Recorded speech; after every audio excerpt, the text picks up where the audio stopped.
Hey there everyone, welcome back to the channel. Well, I would just like to start this video off by saying thank you to all of you.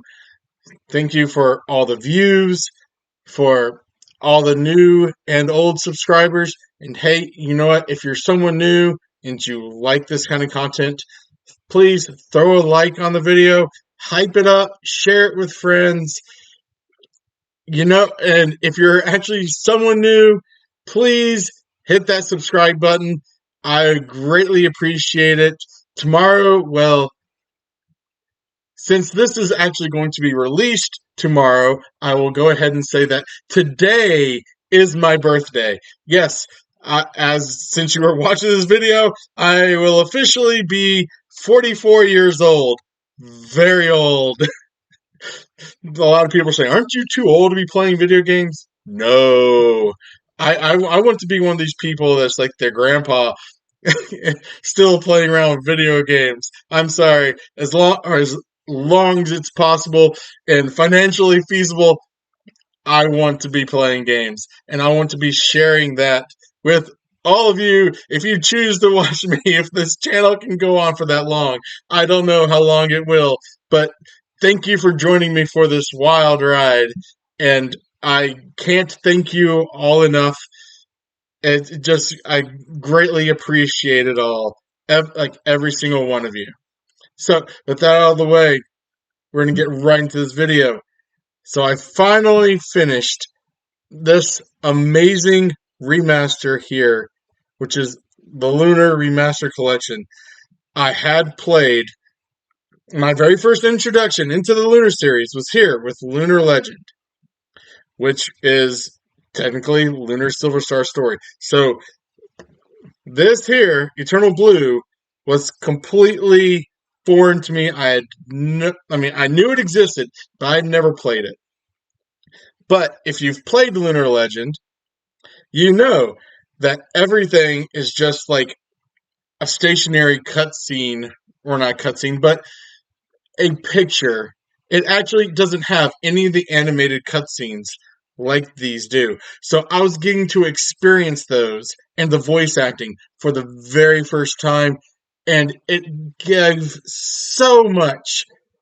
Just you could feel the emotion a lot more, and just seeing everything was just spectacular. The graphical style for animated cutscenes really brings me back to anyone that has experienced any of the anime from like maybe the late 80s, early 90s. We're talking like Sailor Moon, Ronin Warriors type type era. It's just what the vibes for it all gave to me, and it was just very spectacular just to experience all that again. And then just not even just the animated cutscenes and being able to hear the voice acting, but to experience the music in here, that was all great. To be able to listen to it, I will say that some of it, for like the dungeon music, it got kind of repetitive because it seemed like it was the same music over and over again for certain dungeons, like they just reused it. And but you know what? It added to the effect of the dungeon. I didn't get to experience any of that before when I played it. And just experiencing the stories all again was... I can't explain anything. It's hard to explain because what I feel is not necessarily what someone else will feel or what someone else will particularly remember about the game. So this is just what I'm remembering and from what I experienced when I was playing through it. And I will say that the battle systems in it are pretty straightforward, not too difficult for you to understand. You have your basic, you have an attack, you can use a spell, cast items, try to run away. I wish that the few times that I did have to run away,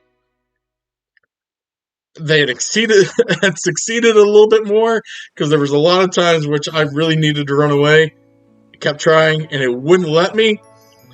For I don't know if there's like a random thing to be able to let you run away, but I all of a sudden, I'm getting a bunch of free hits off on me, and next thing you know, my party's wiped out. So luckily, in this game, you can basically save anywhere except for in the fight. So, I mean, if you think there's a fight coming, you're not prepared for it, save it. And I will say that whenever it is, unlike your traditional RPGs where you kind of like rest up at an inn to be able to recover, well, they have statues to the goddess Athena, and that's what you do. You just go through, you click on it, and that's what replenishes your life and your hit points and your magic points. I will say the second one required a lot more strategy. It seems like it has a lot more in depth for as far as your magic is concerned, because you can get different crests, and you get accessories for like some rings that you can wear and the effects that they do can actually customize your characters for how you want them to be, or wherever it is that they're lacking. If you know that you have a squishy caster, well, equip them with something that will actually give them more defense so they can actually be able to take a little bit more hits. You have ones that actually increase your attack. Make sure you're giving those ones to your main heavy hitters so that they can actually kill the monsters a little bit quicker. And your biggest ones that were really great are the ones that allow you to avoid your status effects. Because let me tell you what, nothing stinks a lot more than when, oh no, my party is getting wiped out. I need to heal. Oh no, my healer has mute cast on him, so he can't cast any spells. Well, what are you going to do? You got to try to use an item to cure him of the mute, hope your characters don't die, and then you can cast your heal. So, I mean, so that was like where strategy comes involved. And it is basically your turn-based, you get your rounds, you click all your actions for your characters, what they're going to do, but then based upon whatever their speed versus the speed of the monsters determines like the attack order for how it's going to go. So sometimes battles don't go as you plan them out to be, which I experienced it quite a few times.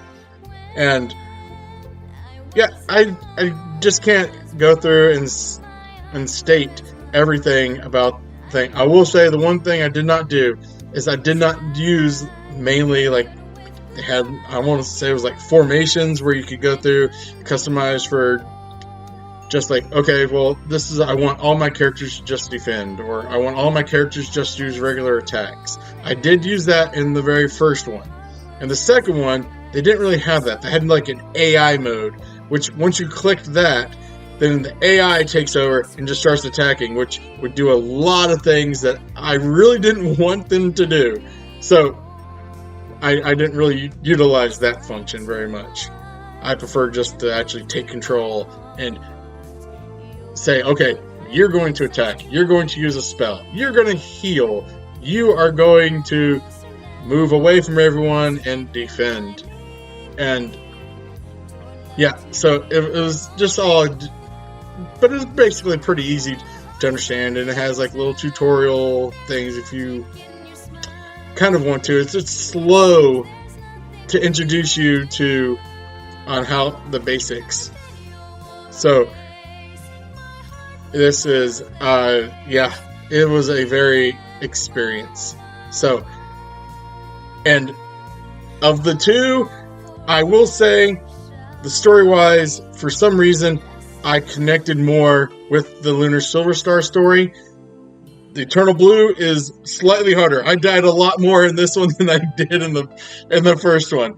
But I don't know what it was about the story, but I mean, they both had their charms, and all the characters' quirkiness, they were there, but maybe it's just because I had experienced Silver Star story before in the past and was experiencing all in a brand new way, and just maybe that was bringing back the nostalgia factor for why it felt just, I don't want to say better, but it just made me feel more enjoyment out of the game.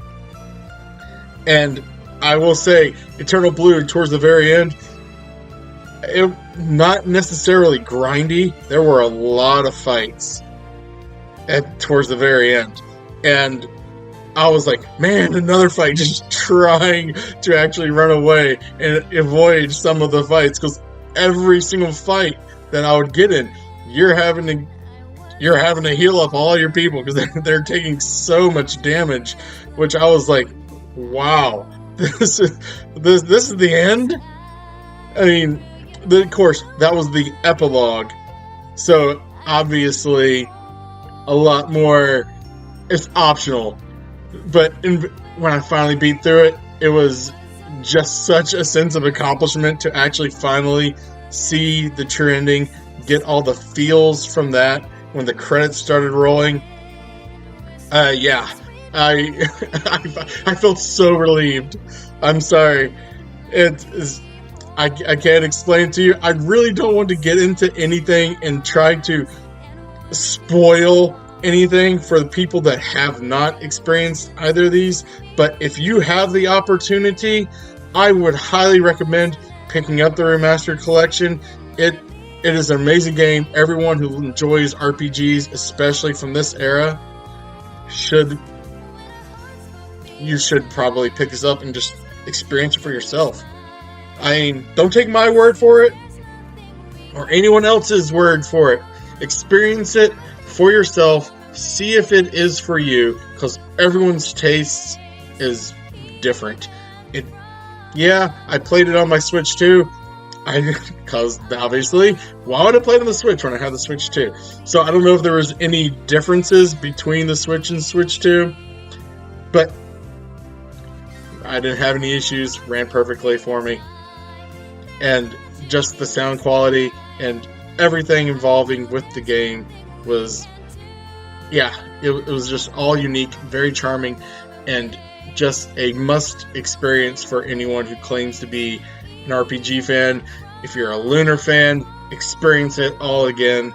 I mean, yes, I would highly recommend it, and I believe you can actually pick it up pretty easily, like through Amazon or any of these other websites and stuff, to be able to find it. So it should be available for you to pick it up currently. I really hope y'all like this video. Hope you like Lunar, and if you do, again, pick it up. Just my suggestion for you. But anyways, hope you like this video, and I'll see you all next time.